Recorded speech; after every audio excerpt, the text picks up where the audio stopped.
अस्सलाम वालेकुम रहमतुल्लाहि व बरकातुहू। नाज़रीन, आज मैं आपको ये बताऊंगा कि जो लोग आमाल कर लेते हैं उसके बाद फिर उसकी मदामत करते हैं, यानी कि एक अमल 3 दिन का था या 11 दिन का था या 40 दिन का था, वो कर लिया, उसके बाद फिर मदामत करते हैं, उस अमल को एक मखसूस तादाद के अंदर अपने विर्द में रख लेते हैं, तो उसको मदामत करना कहते हैं।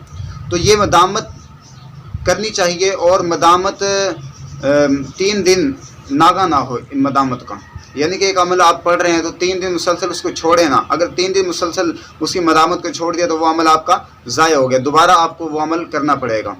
तो अगर कभी मजबूरन या भूल जाएं आप कभी मदामत करना, तो फिर अगले दिन, पिछले दिन वाली और अगले दिन वाली दोनों दिनों की तादाद आप पूरी कर लें। इस तरीके से आप जो है वो मदामत अपनी जारी रखेंगे।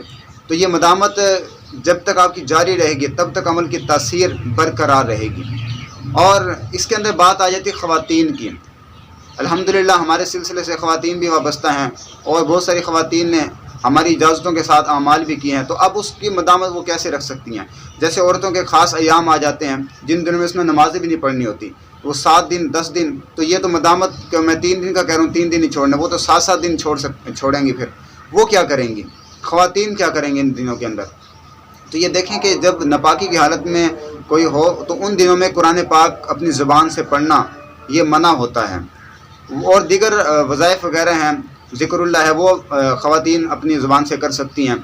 अच्छा, कोई भी अमल अगर उन्होंने किया हुआ है तो उसकी मदामत अगर वो जारी रख रही हैं और हैज़ के अयाम आ जाते हैं तो उन दिनों में वो अमल अपना पढ़ेंगी, उस तादाद में ना पढ़े। अगर 11 बार पढ़ रही है तो मिसाल के तौर पर वो 11 बार ना पढ़ें, वो 1 बार पढ़ लें या 3 बार पढ़ लें। और पढ़ेगी किस अंदाज में कि अपनी ज़बान को अपने तालु से लगा कर पढ़ना है, अपनी ज़बान के साथ नहीं पढ़ना। ज़बान को तालु से लगाएंगे तो दिल ही के अंदर आप वो अमल 1 बार पढ़ लें या 3 बार पढ़ लें, ताकि वो अमल की तासीर जो है वो बरकरार रहे। तो इस तरीके से ख़वातीन अपना अमल जारी रखेंगी। दूसरी बात, अगर कोई खातून कोई अमल कर रही थी, जैसे 40 दिन का कोई अमल है, चिल्ला कर रही थी, या 21 दिन का कोई अमल है, किसी के अमल की ज़कात अदा कर रही है, तो अब मिसाल के तौर पर उसने 11 दिन ज़कात अदा कर ली और 12वें दिन उसको हैज़ आ गया, अब वो क्या करेगी?